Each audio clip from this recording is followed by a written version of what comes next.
Good morning, everybody. It is Wednesday, and I'm Sophie, and it's time for story time. So let's get started, shall we? So today is all about you and me. I'm calling it a You and Me Wednesday. So this is my friend Sparky. He's going to be part of the you and me that we talk about today.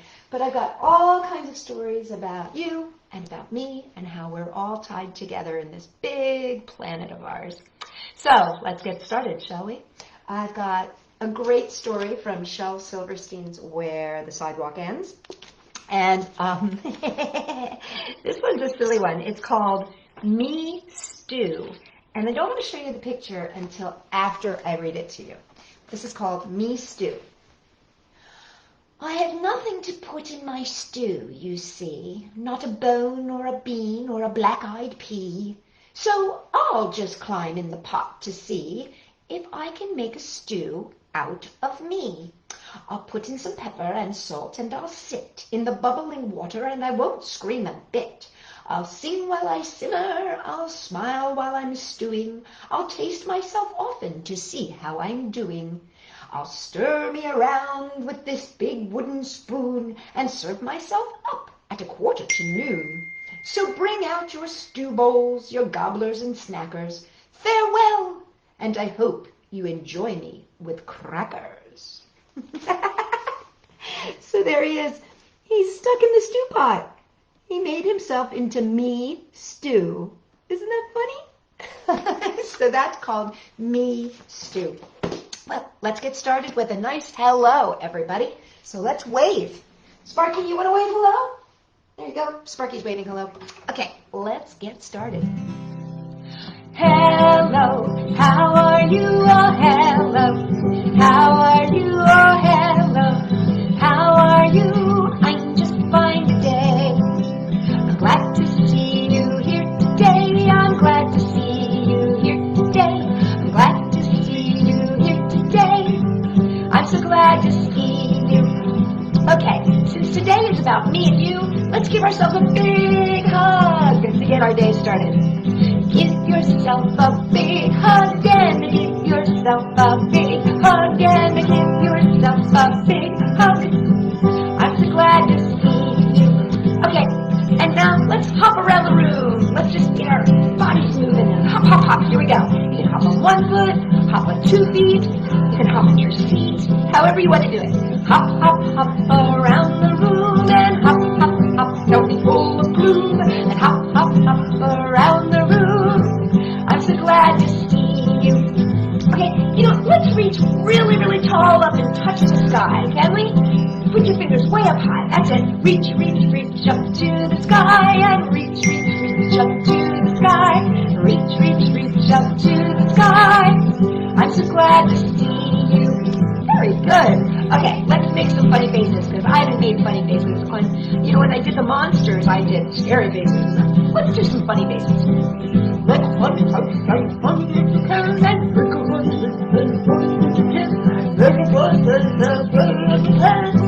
I'm so glad to see you.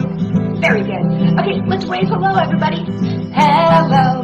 How are you? Oh, hello. How are you? Oh, hello. How are you? I'm just fine today. Well, there you have it, everybody. The beginning of a fabulous Wednesday morning. And I don't know about you, but where I am right now, the sun is shining and it is a gorgeous day. And I have a gorgeous book to read you. I'm so excited about this book. When my good friends Rosanna and Gabriella and Lillian gave me this book, I was just over the moon when I read it. And I want you to enjoy it too. It's called The Invisible String.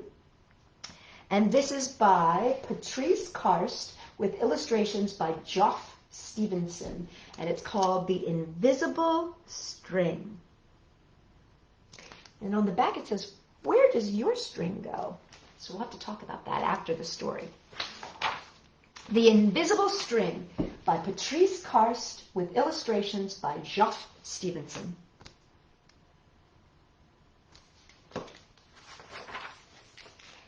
And this says, to the children of the world and the magic of their strings. Look at all those children. Aren't they beautiful? Children of all different colors and ages and races. I love that. Liza and Jeremy, the twins, were asleep one calm and quiet night. How lucky to have a twin. I always wanted to have a twin. Suddenly, it began to rain very hard. Thunder rumbled until it got so loud that it woke them up. "Mommy, Mommy!" they cried out as they ran to her. Mommy and the cat look a little worried, don't they? "Oh, don't worry, you two. It's just the storm making all that noise. Go back to bed." Oh, we want to stay close to you," said Jeremy. "We're scared." Mom said, "You know we're always together, no matter what." "But how can we be together when you're out here and we're in the bed?" asked Liza.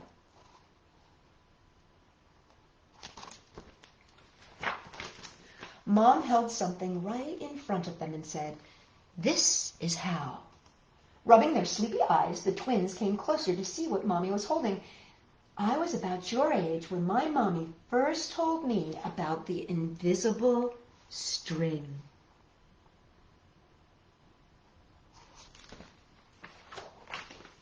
"Well, I don't see a string," said Jeremy. "Well, you don't need to see the invisible string. People who love each other are always connected by a very special string made of love." "Oh, but I can't see it. And if you can't see it, how do you know it's there?" asked Liza. "Even though you can't see it with your eyes, you can feel it with your heart and know that you are always connected to everyone you love."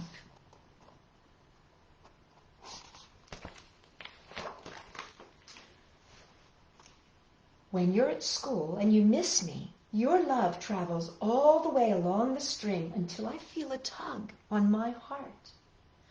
"And when you tug it right back, we feel it in our hearts," said Jeremy.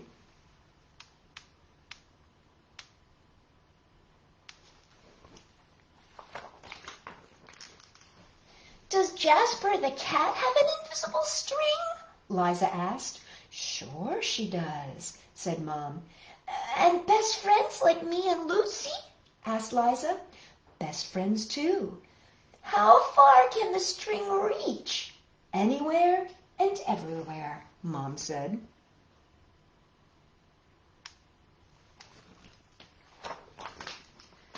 "Oh, would it reach me even if I were in a submarine deep in the ocean?" asked Jeremy.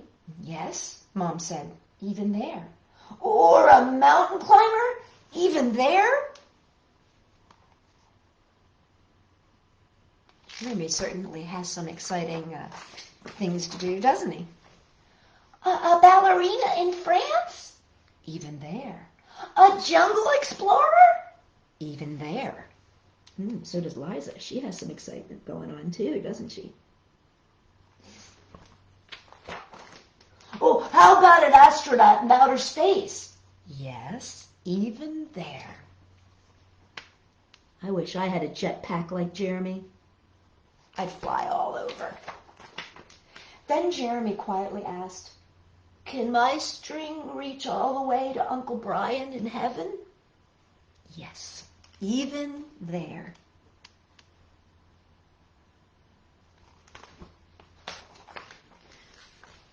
"Does the string go away when you're mad at us?" "Never," said Mom. "Love is stronger than anger, and as long as love is in your heart, the string will always be there."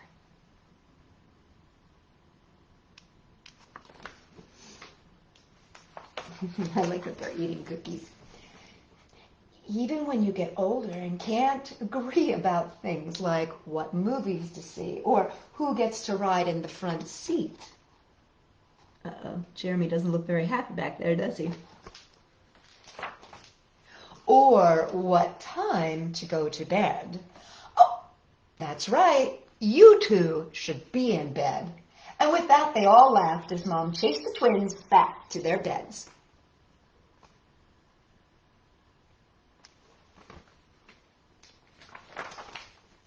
Within a few minutes, they were asleep, even though the storm was still making the same loud noises outside.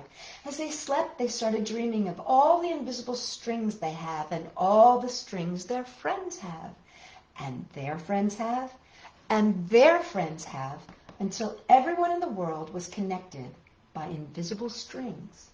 And from deep inside, they now could clearly see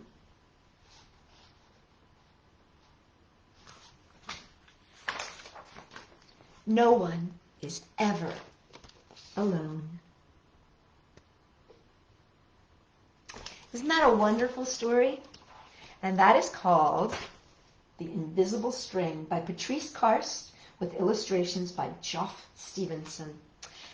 So now the question is, where does your string go? You can think about that while I sing this next song. This next song is about singing together as friends. And I like this song a lot. I just learned it the other day and I really like it. It goes like this. We'll sing together when the sun is shining. We'll sing together when the skies are gray. 'Cause every cloud can have a silver lining. When we sing together, it's a brighter day. Want to do that with me? Let's try that again. We sing together when the sun is shining. We sing together when the skies are gray. 'Cause every cloud can have a silver lining. When we sing together, it's a brighter day. We'll sing together when the day's beginning. We'll sing together when the work day's done. 'Cause in the middle of the life we're living, if we sing together, it's a lot more fun. I like that. Isn't that fun? I like that. Let's do the beginning one again. Here we go. We'll sing together when the sun is shining. We'll sing together when the skies are gray. 'Cause every cloud can have a silver lining. When we sing together, it's a brighter day. When we sing together, it's a brighter day. I love singing with you. It's one of my favorite things to do. What do you think, Sparky? Is it one of your favorite things to do, too? Sparky's so very slow. He is a sloth, you know. Well, let me read you a story, not about a sloth, but from Frog and Toad Are Friends by Arnold Lobel. Oh, I love Arnold Lobel. Oh, Arnold Lobel, I love your drawings and I love your stories. I just think you're so fun. This is called The Letter. Frog and Toad. Toad was sitting on his front porch. Frog came along and said, "What's the matter, Toad? You're looking sad." He does look sad, doesn't he? "Yes," said Toad. "This is my sad time of the day. It's the time when I wait for the mail to come. It always makes me very unhappy." "Why is that?" asked Frog. "Because I never get any mail," said Toad. Oh, look at Toad. He's looking at that mailbox. "Not ever?" asked Frog. "No, never," said Toad. "No one has ever sent me a letter. Every day my mailbox is empty. That is why waiting for the mail is a sad time for me." Frog and Toad sat on the porch, feeling sad together. Sometimes it is nice to have a friend to sit next to and be sad. Then Frog said, "I have to go home now, Toad. There is something that I must do." Frog hurried home. He found a pencil and a piece of paper, and he wrote on the paper. Nice desk that Frog has, isn't it? He put the paper in an envelope. On the envelope, he wrote, "A letter for Toad." And Frog ran out of his house. He saw a snail that he knew. "Oh, Snail," said Frog, "please take this letter to Toad's house and put it in his mailbox." "Sure," said the snail, "right away." That's a cute snail, isn't it? Isn't that a cute snail? He's cute. I like his little face. Then Frog ran back to Toad's house. Toad was in bed, taking a nap. "Toad," said Frog, "I think you should get up and wait for the mail some more." "No," said Toad, "I'm tired of waiting for the mail." Oh, look at Toad, he's in bed. Toad likes to go to bed, if you've noticed in these stories. Frog looked out the window at Toad's mailbox. The snail was not there yet. Toad, said Frog, you never know when someone might send you a letter. No, no, said Toad. I do not think anyone will ever send me a letter. Frog looked out the window. The snail was not there yet. But Toad, said Frog, someone may send you a letter today. Oh, don't be silly, said Toad. No one has ever sent me a letter before, and no one will ever send me a letter today. But Frog, he's so anxious for that letter to come. Frog looked out the window. The snail was still not there. Frog, why do you keep looking out of the window? Asked Toad. Because now I am waiting for the mail, said Frog. But there will not be any, said Toad.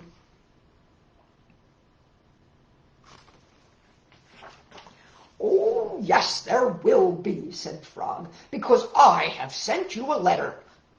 You have? Said Toad. Oh, what did you write in the letter? Frog said, I wrote, Dear Toad, I am glad that you are my best friend. Your best friend, Frog. Oh, said Toad, that makes a very good letter.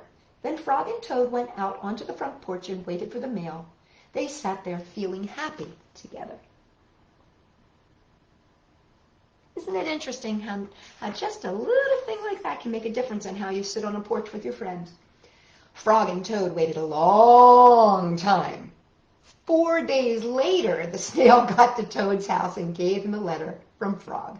Toad was very pleased to have it. You know, if you want your mail delivered quickly, you shouldn't give it to a snail.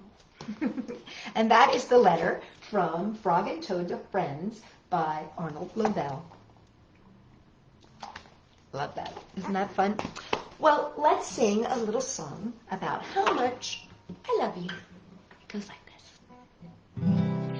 Down in the valley's so low.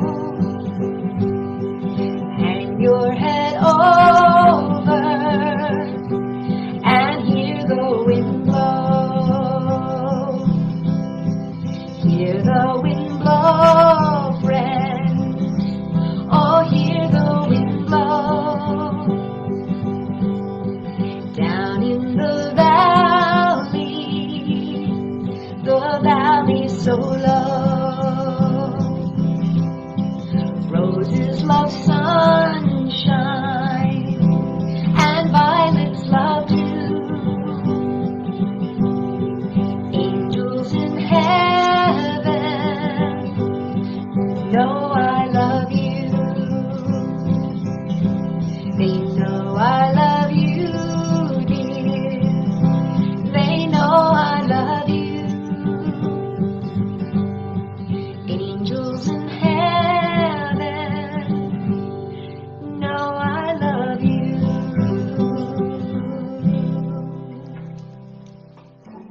Well, I hope you know how much I love you. And I love that you join me so that we can read stories together. Okay, let's end with Dear A.A. Milne. And this is from When We Were Very, Very Young by Ernest H. Shepard. Or I should say When We Were Very Young, not very, very young. When We Were Very Young, with decorations by Ernest H. Shepard. And this story is called Before Tea. You know, they are British, A.A. Milne and Ernest H. Shepard, or I should say they were, because they wrote a long time ago. And tea is a very important part of the British society. You often have tea every day, unlike us Americans. But I did want to show you this. Can you see there's a little person sneaking out there between the trees? And this is called Before Tea. Emmeline has not been seen for more than a week. She slipped between the two tall trees at the end of the green. We all went out after her. Emmeline! Emmeline! I didn't mean, I only said that your hands weren't clean. We went to the trees at the end of the green, but Emmeline was not to be seen. Emmeline came slipping between the two tall trees at the end of the green. We all ran up to her. Emmeline, where have you been? Where have you been? Why, it's more than a week. And Emmeline said, Oh, sillies, I went and saw the Queen, and she says my hands are perfectly clean. And there's little Emmeline. Isn't she cute? I like Emmeline. She has hair like me. It's all over the place. I love Emmeline. I just think she's so cute. What do you think, Sparky? Do you like Emmeline? Yeah? Okay. Well, I can't believe it's already the end of story time. It doesn't seem possible, but it is. So I will be back on Friday with more stories and more songs. And again, a very big, big thank you to my friends who have lent me books. Gabriella. Thank you so much. And Lillian and Rosanna. I appreciate your lending your library to me. Well, let's say goodbye, shall we? Oh, goodbye, Lily. Goodbye, Francine. Goodbye, Frangelica. I'll see you all next time. Goodbye, Ollie. Goodbye, Shelby. Goodbye, Allie. I'll see you all next time. Goodbye, Delilah. Goodbye, Casey. Goodbye, Eli. I'll see you all next time. Goodbye, Isabella. Goodbye, Charlotte. Goodbye, Maya. I'll see you all next time. Goodbye, Gabriella. Goodbye, Lillian. Goodbye, Madeline. I'll see you all next time. Goodbye. Goodbye. Goodbye, friends. I'll see you all next time. Well, everybody, I'd like to say goodbye. Let's give each other a big, big high five. There we go. And one more. Boom. For you. Oh, should we get Sparky? Come on, Sparky. Let's give everybody a big hug, shall we? Take one arm and put it on one shoulder. The other arm, put it on the other shoulder. And squeeze really, really tight. And that's my big hug from me to you. And Sparky, too. So say goodbye, Sparky. And I will see you guys on Friday. Bye, everybody. Have a great Wednesday.